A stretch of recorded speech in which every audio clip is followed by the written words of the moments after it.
인류의 역사는 전쟁의 역사이다라는 말이 있는 것처럼 인류의 역사가 시작된 이래로 인간은 전쟁 없는 세상을 누려본 적이 단 한순간도 없었다고 합니다. 여러분, 그리고 이 모든 전쟁들은 결국 떡의 전쟁, 떡을 위한 전쟁이었습니다. 자신이 가진 떡만으로는 결코 만족할 줄 모르는 우리 인간들은 더 좋은 떡을 더 많이 모으기 위해 오늘도 전쟁을 불사하고 있습니다. 창세기 3장에 나오는 인류 최초의 범죄와 에덴 동산에서의 추방 사건은 선악을 알게 하는 나무의 실과를 먹음으로 시작이 되었고, 마태복음 4장에 예수님께서 공생의 사역을 본격적으로 시작하시기 전에 광야에서 마귀에 의해 3가지 시험을 받으셨을 때 그 첫 번째 시험 또한 먹는 시험, 떡의 시험이었습니다. 네가 만일 하나님의 아들이거든 명하여 이 돌들로 떡덩이가 되게 하라라고 하는 시험이었습니다. 도스토예프스키의 까라마조프의 형제들이라고 하는 책의 그 소설에 보면 추기경인 대신문관이 감옥에 갇힌 예수님에게 다음과 같이 말하는 장면이 기록되어 있습니다. 당신은 마귀가 유혹했을 그때 왜 돌을 떡으로 만들지 않았는가? 그때 떡을 만들어 줬으면 사람들이 이렇게까지 고통스러워하지는 않았을 것이다. 대중은 등이 따뜻하고 배가 부르면 그것으로 만족하는 법인데 왜 거기다 대고 하나님의 말씀을 따르라고 했는가? 이 불쌍한 사람들에게 빵을 주었더라면 혁명도 안 일어나고 도둑질도 없고 굶어 죽은 자식 앞에서 통곡하는 일도 없었을 것이다. 그때 마귀가 시키는 대로 했으면 기독교는 지금쯤 대단해졌을 것이다 라고 말하는 장면이 기록되어 있습니다. 빵 때문에 서로 죽이고 전쟁하며 빵 때문에 슬퍼하고 고통하는 자들이 이 세상에 너무너무 많고 흘러 넘칠 정도인데, 이 모든 원인과 책임은 하나님의 아들임에도 불구하고, 충분히 그렇게 할 수 있음에도 불구하고 돌을 떡으로 만들지 않은 예수 너에게 있음을 지적하고 있는 것이죠. 여러분, 어떻습니까? 과연 그럴까요? 과연 우리 인간은 떡의 문제만 해결되면, 더 좋은 떡을 더 많이 소유하면 과연 평화롭게 살아갈 수 있는 걸까요? 오늘 여러분과 함께 나눌 이 오병이어의 표적, 바로 보리떡 5개와 물고기 2마리로 5,000명을 먹이시는 기적은 지금도 세계 곳곳에서 발발하고 있는 떡의 전쟁을 종식시킬 수 있는 해법을 우리에게 제시하고 있다라고 생각이 됩니다. 여러분, 오병이어의 기적은 요한복음에서 소개하고 있는 대표적인 7개 표적 가운데에서 4번째 표적으로서 요한복음뿐만 아니라 사복음서 모두가 기록하고 있습니다. 여러분, 다시 말씀드리면 이 가나 혼인잔치에서 물을 포도주로 바꾸신 사건이나 다 죽어가는 왕의 신하의 아들을 고쳐주신 사건, 그리고 베데스다 연못에서 38년 된 병자를 고치신 사건은 요한복음에만 기록하고 있지만, 여러분, 오병이어의 기적은 마태복음, 마가복음, 누가복음, 요한복음 모두가 기록하고 있을 만큼 복음서가 아주 중요하게 다루고 있고 아주 의미 있게 보았던 사건이었음에 분명합니다. 여러분, 오늘 본문의 1절에서 4절까지 말씀은 그 유명한 복음서, 사복음서 모두가 의미 있게 아주 중요하게 다루었던 이 오병이어의 사건이 일어났던 그 당시의 배경을 소상히 기록하고 있습니다. 1절에서 4절까지 말씀입니다. 그 후에 예수께서 디베랴의 갈릴리 바다 건너편으로 가시매 큰 무리가 따르니 이는 병자들에게 행하시는 표적을 보았음이로라. 예수께서 산에 오르사 제자들과 함께 거기 앉으시니 마침 유대인의 명절인 유월절이 가까운지라 라고 말씀하고 있습니다. 유대인들의 최대 명절인 유월절이 다가오던 어느 날 예수님께서는 제자들과 함께 디베랴의 갈릴리 바다를 건너 산으로 올라가셨습니다. 동일한 사건을 기록하고 있는 마태복음과 마가복음에서는 날이 저물어 가는 들녘이라고 표현하고 있고, 누가복음에서는 좀 더 구체적으로 이 빈들의 이름이 기록되어 있는데 벳세다 빈들이라고 말씀하고 있습니다. 해가 뉘엿뉘엿 저물어 가는 벳세다 빈들에 예수님께서 제자들과 함께 도착하셨을 때 많은 무리들이 예수님께로 나와왔는데, 그 큰 무리들이 예수님께 나와왔던 이유가 있었음을 2절이 말씀하고 있습니다. 2절 말씀 다시 한번 보시겠습니까? 큰 무리가 따르니 이는 병자들에게 행하시는 표적을 보았음이로라 라고 말씀합니다. 많은 사람들이 예수님 주위에 모여든 이유는 예수님의 입으로부터 나오는 진리와 생명의 말씀을 듣기 위해서이거나 예수님을 하나님의 아들, 그들이 그토록 찾고 기다리던 메시아로 알아보았기 때문이 아니라 오직 예수님을 통해 나타났던 병고침의 그 신기한 기적을 보기 위함이었다라고 말하고 있는 것이죠. 다 죽어가는 왕의 신하의 아들을 살리셨을 뿐만 아니라 베데스다 연못가에서 38년 된 병자에게 일어나 내 자리를 들고 걸어가라고 하시자 그 자리에서 일어나 걸어가는 전대미문의 사건과 소문은 사람들의 입소문을 타고 순식간에 온 예루살렘과 유대 땅으로 퍼져나갔고, 이로 인해 예수님은 그야말로 당대에 주목받는 인물로 등극하게 되었던 것입니다. 바로 오늘도 그 예수님께서 행하실 신기하고 놀라운 일을 목도하기를 원했던 큰 무리가 예수님 주위에 인산인해로 모여들었던 것이었습니다. 여러분, 예수님께서는 이 큰 무리를 보신 후에 제자 빌립에게 다음과 같이 말씀하셨습니다. 5절의 말씀입니다. 예수께서 눈을 들어 큰 무리가 자기에게로 오는 것을 보시고 빌립에게 이르시되 우리가 어디서 떡을 사서 이 사람들을 먹이겠느냐 하시니 라고 말씀하고 있습니다. 여러분, 이 사람들이라고 되어 있는데, 여러분, 이 사람들은 어느 정도로 많이 모인 사람들인가 하면 10절 마지막 부분에 보시면 이렇게 되어 있죠. 수가 5,000명쯤 되더라 라고 말씀하고 있습니다. 마태복음 14장의 기록에 의하면 보다 구체적으로 여자와 어린이 외에 5,000명이나 되었더라 라고 하는 말씀을 참조하고 감안해 본다면 그날 벳세다 빈들에 모인 사람의 수는 좋게 10,000명은 훨씬 넘는 많은 사람들이 한자리에 모여 있었던 것입니다. 여러분, 이처럼 목자 없는 양같이 방황하며 병들고 굶주린 이 많은 무리들을 보신 예수님께서는 빌립에게 우리가 어디서 떡을 구해 이 많은 사람들을 먹이겠느냐, 먹일 수 있겠느냐라고 물으신 것이었습니다. 그때 빌립의 대답이 7절에 다음과 같이 기록하고 있습니다. 빌립이 대답하되 각 사람으로 조금씩 받게 할지라도 200데나리온의 떡이 부족하리이다 라고 말씀하고 있습니다.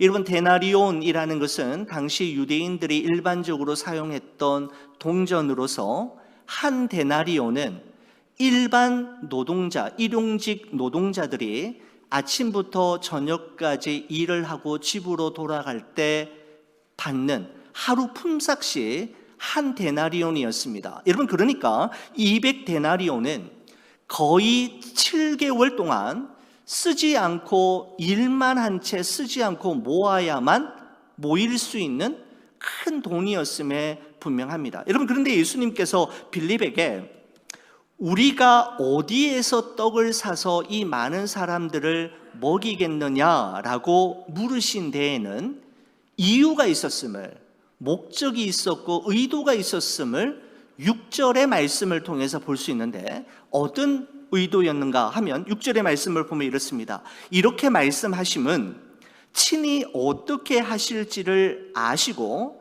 빌립을 시험하고자 하심이니라 라고 말씀하고 있습니다. 다시 말씀드리면 이 말씀은 예수님께서 날이 저물어 가는 빈들에 있는 이 많은 사람들을 어떻게 먹일 수 있는지 그 방법을 도저히 찾을 수가 없어서 빌립의 생각과 빌립의 의견을 물어보신 것이 아니라, 이렇게 물으신 것은 빌립의 믿음을 시험해 보시기 위함이었다라고 말씀하고 있는 것이죠. 다시 말씀드리면 표면적으로는 예수님께서 빌립에게 이 많은 무리를 먹일 수 있는 방법에 대해서 물으신 것이지만, 예수님의 실제 의도는 이 많은 무리들을 먹일 수 있는 분이 예수님 자신이라는 사실을 빌립은 과연 알고 있는지, 빌립에게 그러한 믿음이 있는지를 시험해 보시기 위해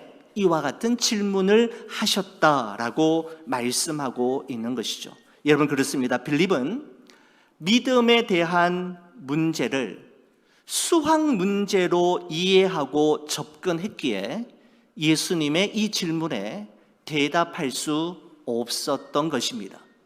믿음에 대한 문제를 수학 문제 풀듯 접근했기에 그는 예수님의 질문 앞에 대답할 수 없었고 이 질문에 대한 답을 할 수가 없었던 것이죠. 여러분, 그렇습니다. 예수님께서 여러분과 저에게 우리의 지혜와 능력으로는, 그리고 우리가 가진 것과 우리가 소유한 것으로는 도저히 풀어낼 수 없는 인생의 문제와 질문을 주시는 것은 예수님이 그 문제와 질문에 대답이요 해답임을 깨닫게 하시기 위함입니다.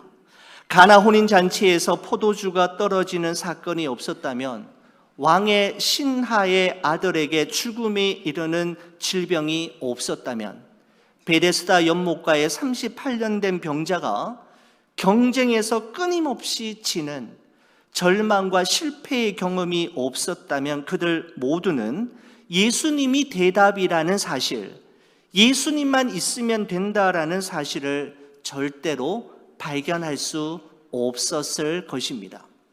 말씀을 준비하면서 여러분, 우리가 잘 부르는 찬양 가운데 주가 일하시네라고 하는 찬양 가사가 제 입가에서 계속 머물렀습니다.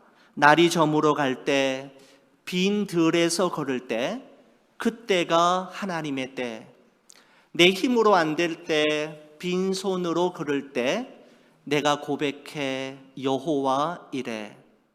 주가 일하시네, 주가 일하시네. 주께 아끼지 않는 자에게 주가 일하시네, 주가 일하시네. 누구에게요? 신뢰하며 걷는 자에게 주님의 일하심을 보게 된다라고 하는 이 찬양이 제 마음속에 계속해서 맴돌았습니다. 날이 저물어 가는 빈들을 빈손으로 저벅저벅 홀로 걸을 때, 내 힘으로 내 능력으로 안 되는 일들이 너무 많고 불가항력적인 일이 너무너무 많을 때, 바로 그때가 하나님이 일하시기 시작하는 때이며 예수님만이 내 인생의 문제의 유일한 해답이요 대답임을 깨닫는 때임을 이 찬양은 우리에게 가르쳐주고 있는 것이죠. 여러분, 그렇습니다. 가나 혼인 잔치집이 다시 기쁨을 되찾을 수 있었던 것은 그 가나 혼인 잔치집에 더 좋은 포도주가 있었기 때문이 아니라 그곳에 예수님이 계셨기 때문이듯이, 날이 저문 벳세다 빈들이 축제와 기적의 현장이 될 수 있었던 것은 그곳에 먹을 만한 풍성한 떡과 물고기가 넘쳐났기 때문이 아니라 보다 근본적으로 예수님이 그곳에 계셨기 때문입니다.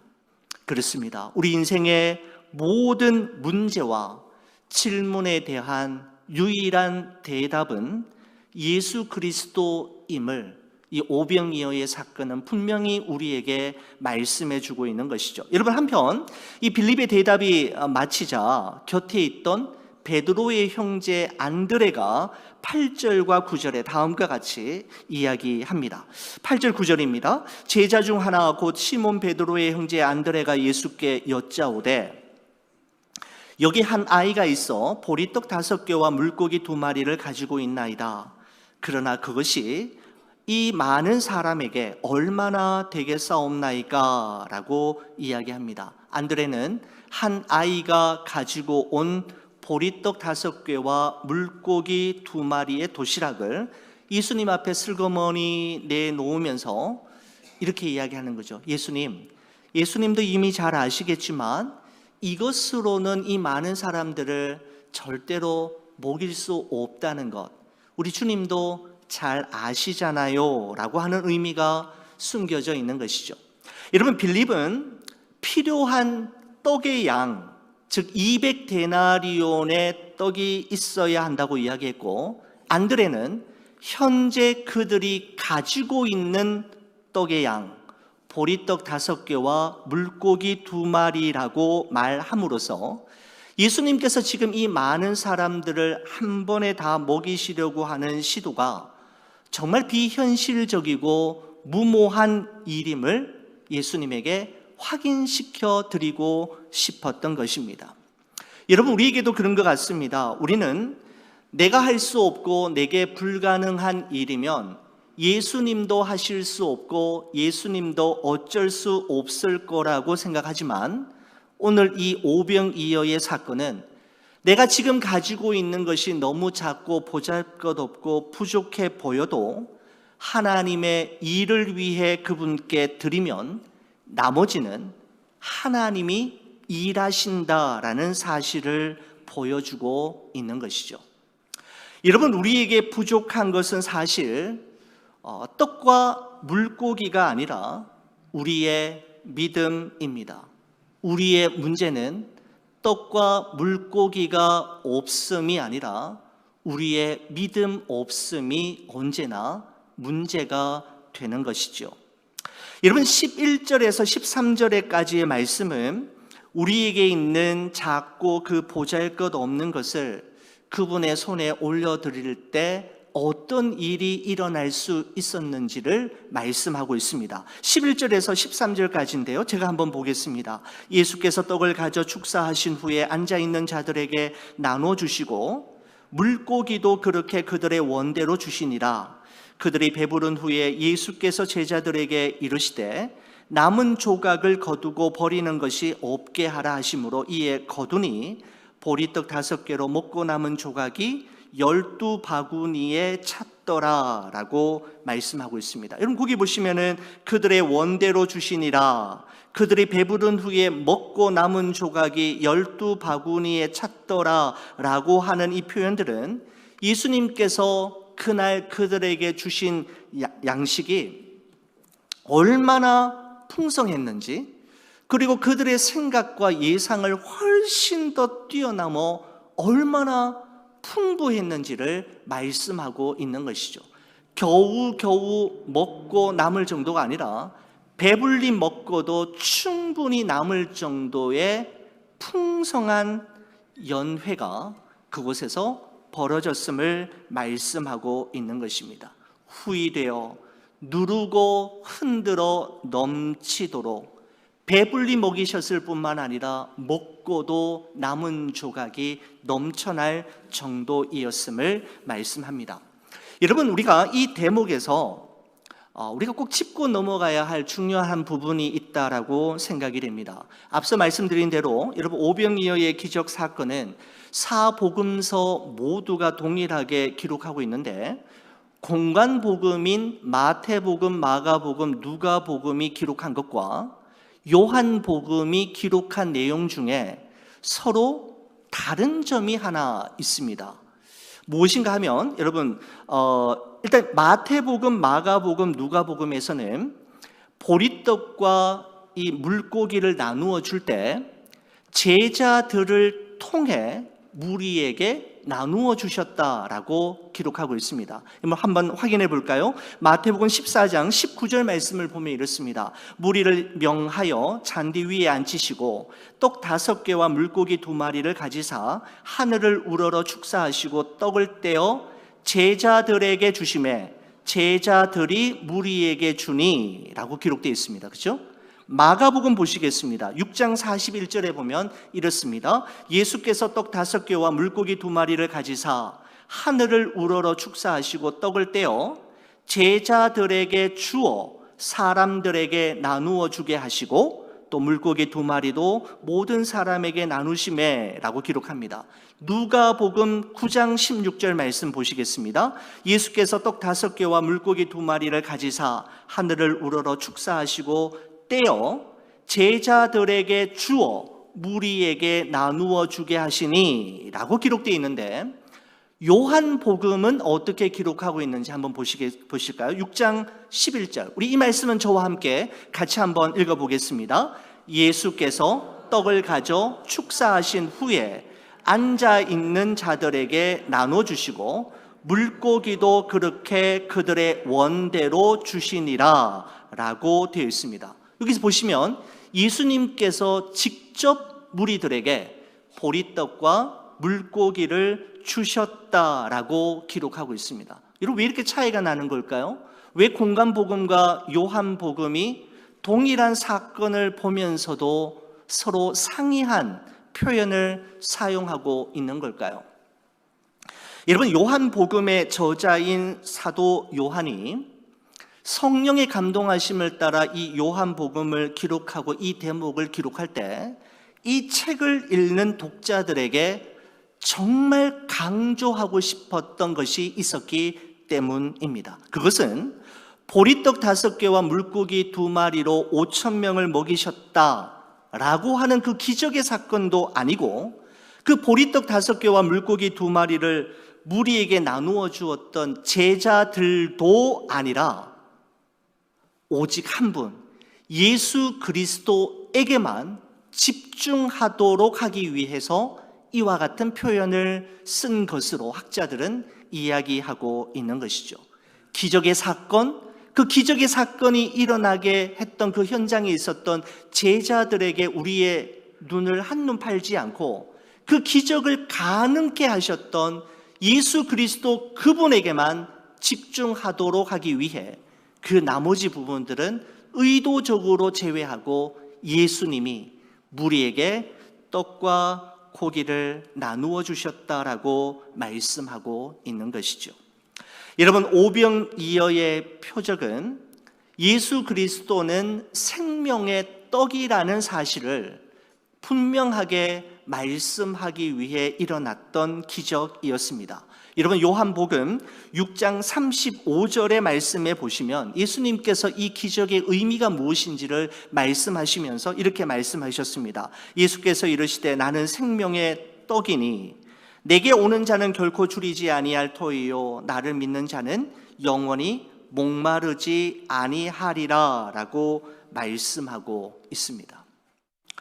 여러분, 이 땅 위에서 끊임없이 일어나고 있는 떡의 전쟁을 종식시킬 수 있는 해법은 더 많은 떡, 더 좋은 떡이 있으면 되고 돌을 떡으로 바꾸는 비법을 발견하면 되는 것이 아니라 바로 생명의 떡이 되신 예수 그리스도와 함께하면 가능함을 오병이어의 기적은 우리에게 말씀해 주고 있는 것이죠. 여러분, 오늘 이 본문의 사건은 14절 15절에 다음과 같은 말씀으로 마무리가 되는데, 여러분 이 말씀 저와 함께 같이 한번 읽어주시겠습니까? 같이 한번 보겠습니다. 그 사람들이 예수께서 행하신 이 표적을 보고 말하되 이는 참으로 세상에 오실 그 선지자라 하더라. 그러므로 예수께서 그들이 와서 자기를 억지로 붙들어 임금으로 삼으려는 줄을 아시고 다시 혼자 산으로 떠나 가시니라 라는 말씀으로 이 사건의 마침표를 찍고 있습니다. 여러분, 예수님께서 오병이어로 5천 명의 여자와 아이를 제외한 5천 명의 무리를 먹이시고 남은 조각이 12광주리에 차는 기적을 그들의 눈으로 생생히 목도하였던 무리들은 예수님을 자신들의 임금, 자신들의 왕으로 삼으려고 했습니다. 왜냐하면 이 정도의 신비한 기적을 행할 수 있는 자라면 우리의 영원한 문제인 떡의 문제, 배고픔과 굶주림의 문제를 이 사람은 해결해 줄 수 있을 거라고 믿었고, 그들의 영원한 숙적인 로마를 이 땅에서 몰아내므로 진정한 자유와 해방의 기쁨을 이 사람과 함께 한다면 되찾을 수 있다고 생각했기 때문에 무리들은 이 기적 후에 예수님을 자신들의 왕으로 잡으려고 억지로 붙잡았다라고 기록합니다. 여러분, 그런데 예수님은 그들의 제안을 거절하시고 뭐라고 말씀하시죠? 다시 혼자 산으로 떠나가시니라 라고 말씀하고 있습니다. 여러분, 동일한 사건을 기록하고 있는 마태복음 14장과 마가복음 6장의 도움을 빌리면 예수님께서 이때 왜 산으로 가셨는지에 대해서 기록하고 있습니다. 두 곳에서는 예수님께서 기도하시기 위해 산으로 가셨다라고 말씀하고 있습니다. 여러분, 그렇습니다. 예수님께서 왕의 길을 마다하시고 십자가의 길을 한결같이 흔들림 없이 끝까지 가실 수 있었던 것은 예수님에게는 구별된 기도의 자리와 구별된 기도의 시간이 있었기 때문임을 요한은 우리에게, 우리 독자들에게 말해주고 싶었던 것입니다. 다시 혼자 산으로 떠나가시니라 라는 문장을 읽고 또 읽으면서 제 눈에 들어왔던 두 단어가 있었습니다. 다시라는 단어와 혼자라는 단어이었습니다. 여러분, 그냥 산으로 떠나가셨다, 산에 올라가셨다 그러면 되는데 요한은 의도적으로 다시와 혼자라고 하는 단어를 넣었던 것을 우리가 주목해 볼 필요가 있다라고 생각이 됩니다. 여러분, 다시 again이라는 단어를 통해서 우리는 예수님께서 이번 한 번만 기도하러 가신 것이 아님을 알 수 있습니다. 다시 가셨다라는 것은 예전에도 늘 그러오셨던 것처럼 또다시 그렇게 하셨음을 이야기하는 것이죠.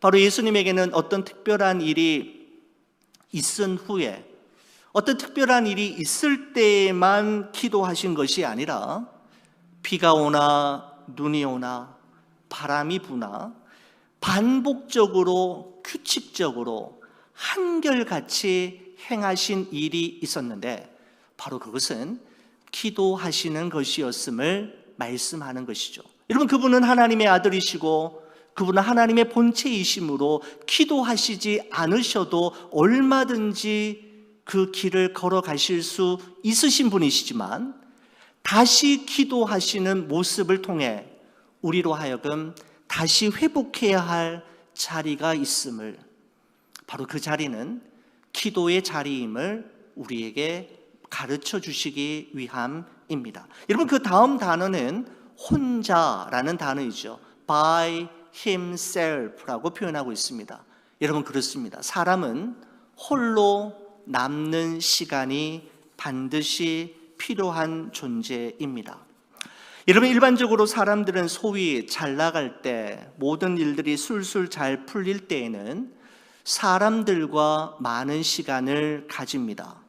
더 높이 올라가기 위해, 더 많은 일을 하고 더 큰 일을 하기 위해 많은 사람들을 만나고 사람들과 시간을 많이 보내지만 자신의 힘으로는 어쩔 수 없는 일, 불가항력적인 일을 만나 한계 지점에 이르게 될 때 사람은 분주하게 살아왔던 세상 일을 잠시 멈추고 홀로 남는 시간을 가지게 되는 것이죠.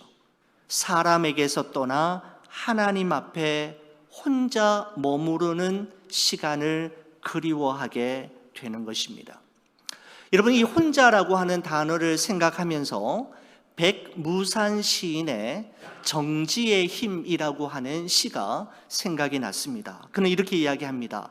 기차를 세우는 힘, 그 힘으로 기차는 달린다. 시간을 멈추는 힘, 그 힘으로 우리는 미래로 간다. 무엇을 하지 않을 자유, 그로 인해 무엇을 해야 할 것인가를 안다. 무엇이 되지 않을 자유, 그 힘으로 나는 내가 된다. 세상을 멈추는 힘, 그 힘으로 우리는 달린다. 정지에 이르렀을 때 우리는 달리는 이유를 안다. 씨앗처럼 정지하라. 꽃은 멈춤의 힘으로 피어난다 라고 하는 시입니다. 여러분, 참 시가 너무너무 좋지요. 사랑하는 우리 교우 여러분, 정지할 때, 잠시 멈출 때 비로소 보이기 시작하는 것이 있고, 혼자 있어야만 들리는 소리, 깨달아지기 시작하는 진리가 있기 때문임을 우리는 기억해야 합니다. 하나님은 누구이시며 나는 누구인가? 나는 무엇을 위해 이 세상에 태어났고, 나는 이 세상에서 무엇을 위해 살아가고 있는가? 나의 남은 삶은 하나님 앞에서 어떻게 살아갈 것인가? 라고 하는 존재론적인 질문에 대한 답은 다른 사람들과 함께 있을 때가 아니라 하나님 앞에 혼자 머물러 있을 때에 가능한 것입니다. 사랑하는 우리 교우 여러분, 2022년의 마지막 한 달을 분주하게 복잡하게 보내고 계시지는 않으십니까? 하나님 앞에서 다시 그리고 혼자 있는 시간을 가지시기를 축복합니다. 생명의 떡이 되신 예수 그리스도를 향한 처음 마음과 처음 사랑을 회복하는 것이야말로 이 한 해를 가장 의미 있고 보람되게 보내는 길이기 때문입니다.